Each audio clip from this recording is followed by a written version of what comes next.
Bonjour à tous, merci de nous rejoindre. Il est tout juste 12 h, voici les principaux titres de ce lundi 20 mai. Le général de corps d'armée, Ahmed Gaïd Salah, poursuit sa visite de travail et d'inspection à la 4e région militaire à Ouargla. Le général de corps d'armée procédera lors de cette visite à la supervision des tirs de contrôle avec missiles et présidera également des réunions d'orientation avec les cadres et les personnels de la région. Durant ce mois sacré, beaucoup de commerçants peu scrupuleux tentent d'augmenter leurs gains en proposant parfois des produits impropres à la consommation. Les brigades de contrôle redoublent de vigilance en ce mois de Ramadan. Nous le verrons dans un reportage. Peut-on jeûner lorsqu'on souffre de maladies chroniques? Eh bien, tout dépend des cas. Seul le médecin peut être habilité à prendre cette décision. Certains observent le jeûne malgré les risques sur leur santé. Un reportage dans notre édition. Bienvenue à tous. Le général de corps d'armée, Ahmed Gaïd Salah, vice-ministre de la Défense nationale, chef d'état-major de l'ANP, poursuit sa visite ce lundi à Ouargla.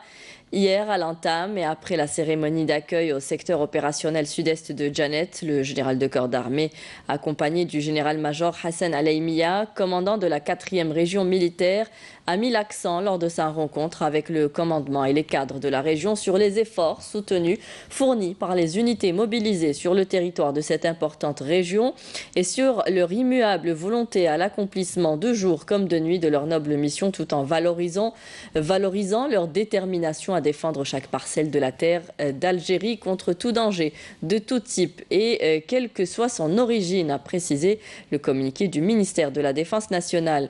Le général de corps d'armée procédera lors de cette visite à la supervision des tirs de contrôle avec missiles et ce conformément à la directive opérationnelle annuelle. Il présidera également des réunions d'orientation avec les cadres et les personnels de la région et inspectera quelques unités déployées sur nos frontières. Dans le reste de l'actualité, le Premier ministre du Niger, Bridji Rafini, effectue à partir d'aujourd'hui une visite officielle en Algérie à l'invitation du Premier ministre Nordine Bedoui. La visite s'inscrit dans le cadre de la tradition du dialogue et de concertation existant entre les deux pays. Le Premier ministre Nordine Bedoui a présidé hier un conseil interministériel consacré aux préparatifs de la rentrée scolaire universitaire et celle de la formation professionnelle 2019-2020, où l'accent a été mis sur la nécessité de réunir toutes les conditions d'accueil et d'aménager toutes les structures relevant des secteurs concernés. Flabraz.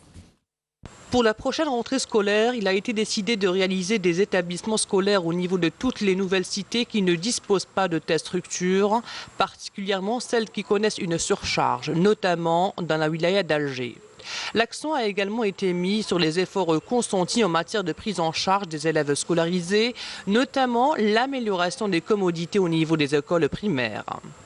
Concernant les personnes aux besoins spécifiques et après avoir affirmé leur caractère prioritaire, le Premier ministre a insisté sur l'impératif pour cette catégorie de jouir de son droit constitutionnel à l'éducation.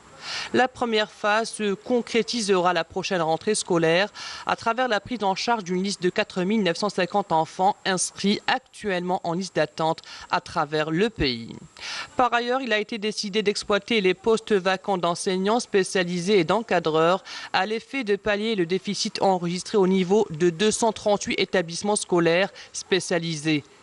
Dans ce contexte, il a été proposé d'accompagner les associations actives en matière de prise en charge scolaire des enfants aux besoins spécifiques à travers la mise en place d'un mécanisme en y associant les collectivités locales et les secteurs concernés. Concernant la rentrée universitaire, des instructions ont été données pour une exploitation optimale des places pédagogiques qu'assurent les universités en mûrissant la réflexion sur la gestion de nos universités et des structures y afférentes conformément à une nouvelle vision dans le cadre de la délégation du service public en accordant la chance aux jeunes micro-entreprises. Concernant la formation professionnelle, il a été décidé de poursuivre la réalisation de contrats de partenariat d'excellence au profit des stagiaires avec les institutions économiques, notamment celles activant dans les domaines des énergies renouvelables, de l'agriculture, du bâtiment et de l'électronique et autres.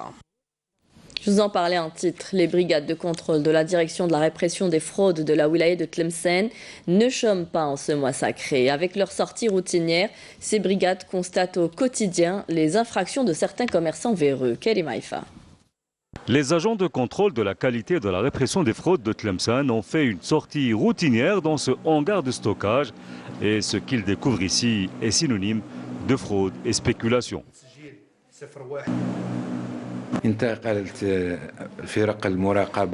Aujourd'hui, les brigades de contrôle se sont déplacées, comme vous l'avez constaté, dans un hangar de stockage où elles ont découvert 36 tonnes de viande de bœuf congelée stockée. Une opération qui vise à spéculer sur les prix de la viande sur le marché. Les agents de contrôle ont été déployés sur tous les points de vente, marchés, grandes surfaces, mais aussi au niveau des petits commerces comme ce boucher qui n'a aucun scrupule à enfreindre la loi. Ces merguez ont été congelées, une pratique illégale car dans la loi, il est stipulé que le commerçant doit absolument vendre des merguez préparées le même jour. Une vingtaine de brigades de contrôle de pratiques commerciales, de qualité et de répression des fraudes de Tlemcen a été déployée sur le terrain.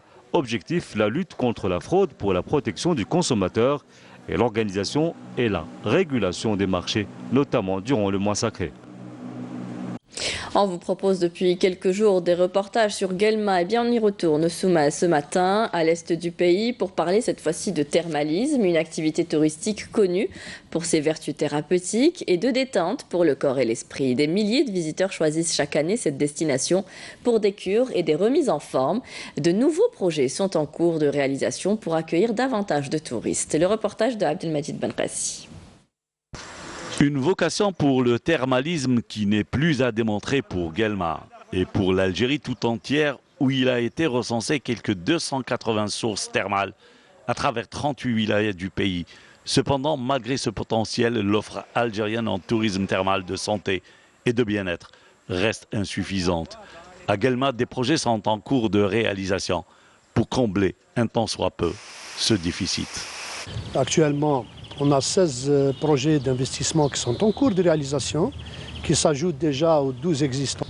Mais dans un cadre global, les pouvoirs publics ont jugé bon d'accompagner tous ces investissements par une enveloppe également conséquente qui dépasse les 150 milliards, qui est destinée d'une part à améliorer le cadre de vie des citoyens de cette localité et parallèlement à ça, pour accompagner ces investisseurs en améliorant le cadre de vie et également tout ce qui est espace de loisirs et de sport. On ajoute également 2 piscines pour cette localité. Des efforts sont entrepris pour répondre au rush croissant des touristes qui viennent dans la région, surtout durant la période allant de septembre à avril de chaque année. La réputation des lieux a dépassé largement les frontières.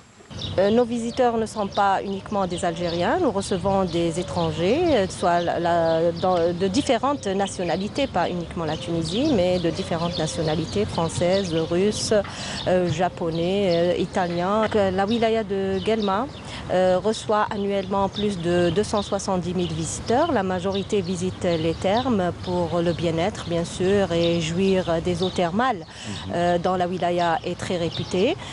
Nous avons 4 stations thermales qui sont exploitables actuellement à Hammam Dber et Hammam Ouled Ali. Et pour développer cette filière, il y a d'autres investissements qui sont en cours de réalisation à Hammam Ouled Ali, à Hammam Dber et à Ain Arbi pour augmenter la capacité d'accueil et aussi pour améliorer les services.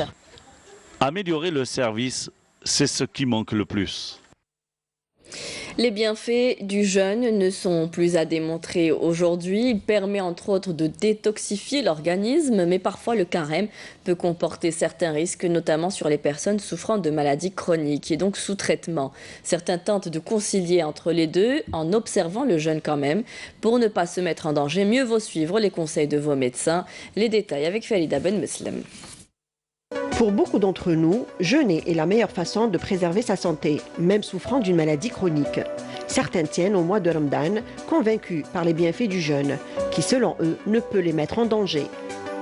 Il y a de nombreuses maladies chroniques, elles sont très nombreuses. Et comme vous l'avez bien précisé, les malades, donc, ils veulent observer le jeûne.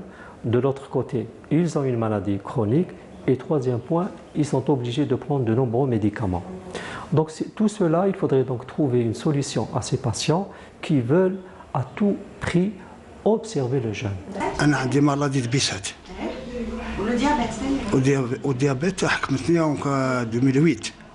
دوك راني نشرب 2 كومبريمي بار جور ونضرب 6 خطرات لانسيلول هو تاع مالادي بيسات نشربو على المدن وعلى السحور وتاع الاخر تاع ديابيتيك نشربو على السحور في ورس الماكله. Les diabétiques, les hypertendus, ainsi que d'autres malades qui sont contraints à prendre plusieurs médicaments doivent impérativement prendre conseil chez leur médecin traitant. Ce que nous avons constaté, c'est que durant l'approche du mois du Ramadan, les usagers de la santé donc, se rapprochent du corps médical dans le but de demander leurs avis sur la faisabilité d'observer le jeûne durant ce mois sacré. Chacun a sa particularité. Il y a des principes de base. Les principes de base, c'est que le patient doit toujours observer son traitement prescrit par son médecin. Ça, c'est une règle d'or qu'il faudrait toujours respecter. Mais nous avons des cas de figure. Nous avons par exemple, comme vous l'avez bien précisé, un épileptique.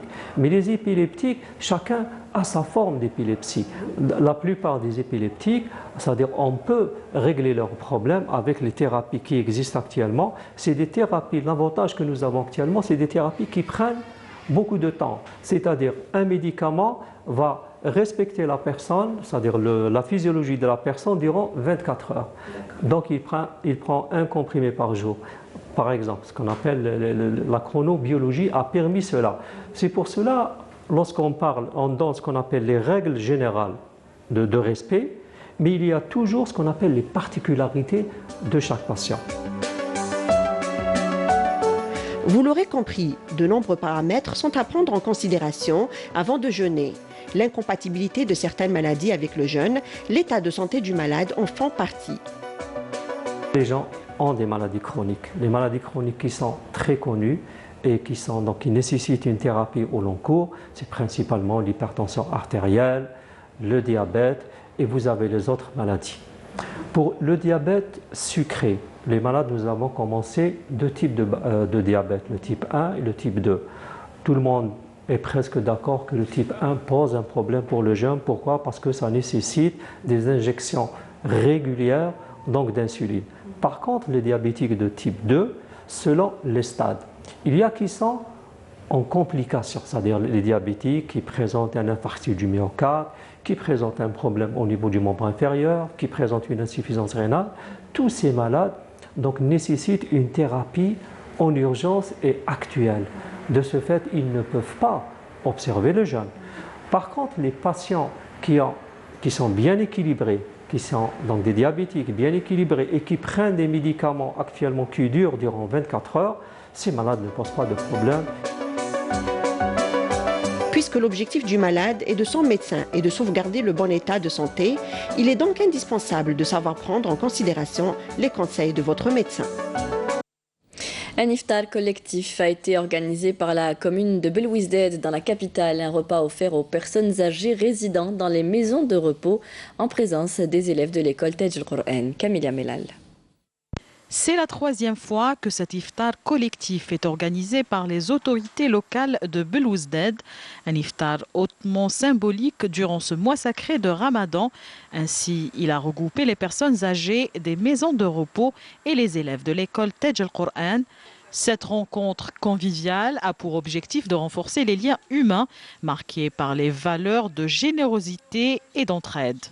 Il faut savoir que cet iftar est le 3e du genre, initié par la commune de Belouizdad et bien sûr sous la tutelle du président de l'APC de la même commune. Nous voulons partager de la chaleur et le bien-être. C'est la 3e fois que les élèves de l'école Taj al-Qur'an partagent l'iftar avec les pensionnaires du foyer pour seniors. Ce genre d'initiative permet de mettre en avant les hautes valeurs de l'islam, mais également la nature de la société algérienne lors de pareilles occasions religieuses.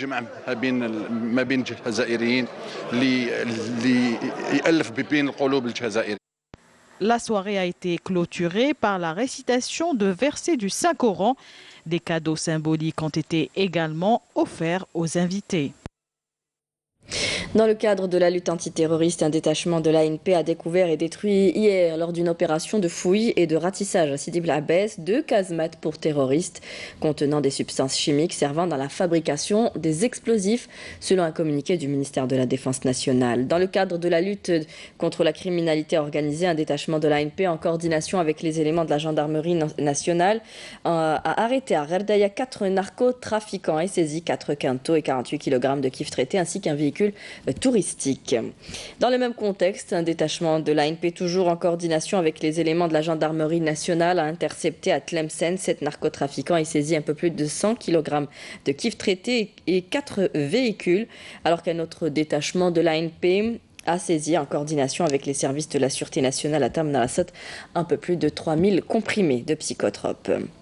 Par ailleurs, des détachements de l'ANP ont arrêté à Tamanrasset et Borj Beji Mourtar 7 orpailleurs, tandis que 30 immigrants clandestins de différentes nationalités ont été interceptés à Tlemcen, à Ingezem et à Béchar.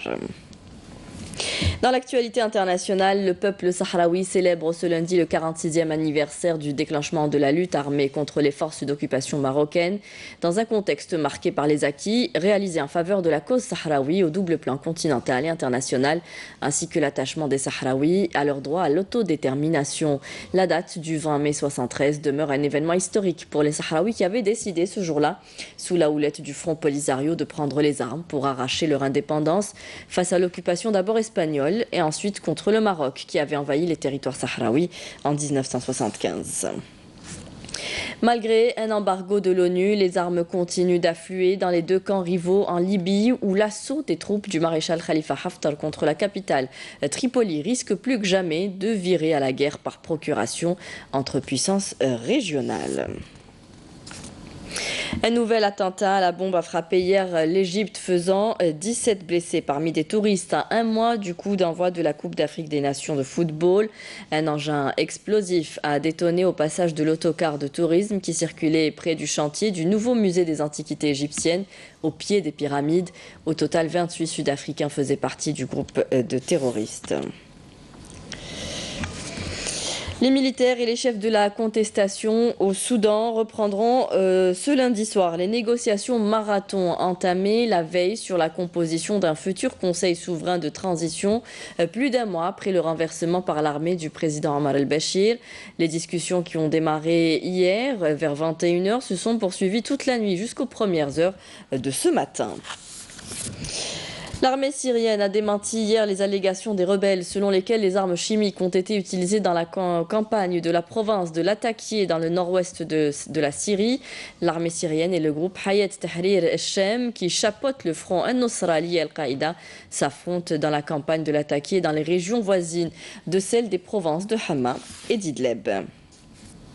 Les relations entre Téhéran et Washington sont extrêmement tendues depuis le rétablissement des sanctions économiques américaines. En novembre dernier, le président américain Donald Trump a menacé l'Iran de destruction en cas d'attaque contre des intérêts américains. L'administration Trump a d'ailleurs ordonné au personnel diplomatique non essentiel de quitter l'Irak, citant des menaces émanant de groupes armés irakiens soutenus par l'Iran. Et tout cela a un impact bien sûr sur les cours du pétrole. Ils étaient orientés à la hausse ce lundi en Asie en raison des tensions au Moyen-Orient et de l'engagement réitéré de l'Arabie Saoudite envers une réduction des stocks mondiaux de pétrole. Le baril de light sweet crude, référence américaine du brut pour livraison en juin, progressait à $63. Dans les échanges électroniques en Asie, le baril de Brent, référence européenne pour juillet, est à $73,27. Retour au pays. Le mois du patrimoine en Algérie s'est achevé il y a à peine 48 heures après plus de 30 jours d'événements et d'activités culturelles organisées à travers tout le territoire national. À Béchar, la ville a clôturé les festivités avec une exposition dédiée au patrimoine culturel matériel et immatériel de la région. Hassiba Abdallah. C'est la fin du mois du patrimoine. À Béchar, on a opté à cette occasion pour une exposition dédiée au patrimoine culturel, matériel et immatériel de la région. Le cuivre fait partie de notre vie. On a grandi avec. On l'utilise même pour la décoration. Au Sahara, les gens le conservent bien. le cuivre est toujours présent dans nos soirées al-Qa'dat.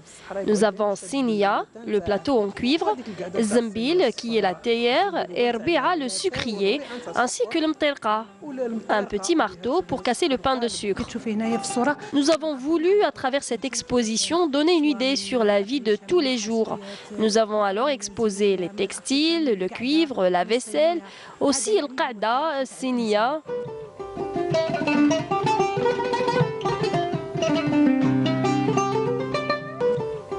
Nous avons aussi le samovar qui est très utilisé et par les rois et par la classe modeste.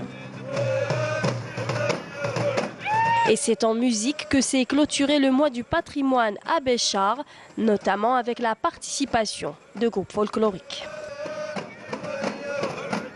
La région d'El Bayad, à 500 km au sud-ouest d'Alger, présente un relief très contrasté. Le cas du massif forestier de Touilet Makhna dans la commune de Boualem constitue un biotope des plus rares dans cette zone stépique. Rahim Abdelaziz nous fait découvrir la richesse florale de ce mont qui culmine à plus de 1970 mètres d'altitude. Reportage. Djbel Touilet Makhna.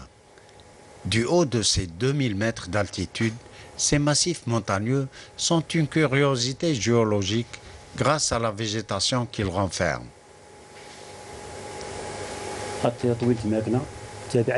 Touilet Makhna, commune de Boualem, dispose d'une superficie de 38 000 hectares où évoluent chênes verts, genévriers, oxycèdres et pistachiers de l'Atlas. Doté d'un climat aride à semi-aride, Djbel Makhna est un biotope d'une flore riche et variée où s'imposent feuillis et résineux tels le chêne vert, le pistachier de l'Atlas et genévrier oxycèdre. Les plantes médicinales existantes dans la région sont constituées d'alpha, d'armoise et de réthane. Cette région est composée des communes de Boualem, Sidi Ammar et Sidi Tifor. Un riche sous-bois peuplent également ces montagnes où l'armoise champêtre, l'alpha et autres plantes ligneuses accaparent ces terrains gréseux.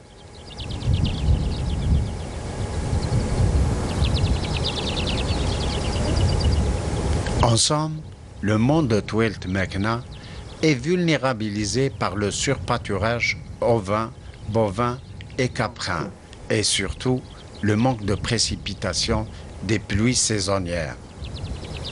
Djbel Makhna fait partie intégrante des monts d'Ersor. Voilà, il s'agissait donc du massif forestier de Touilet Makhna. Voilà, c'est la fin de ce journal. Merci à vous tous de nous avoir suivis. Tout de suite, vous retrouverez Emel Haribi pour les prévisions météo. Vous pouvez revoir tous nos programmes sur les adresses qui s'affichent en bas de votre écran. Rendez-vous ce soir avec Amina Zahouf pour le journal à 18h. Très bonne journée à tous. Au revoir.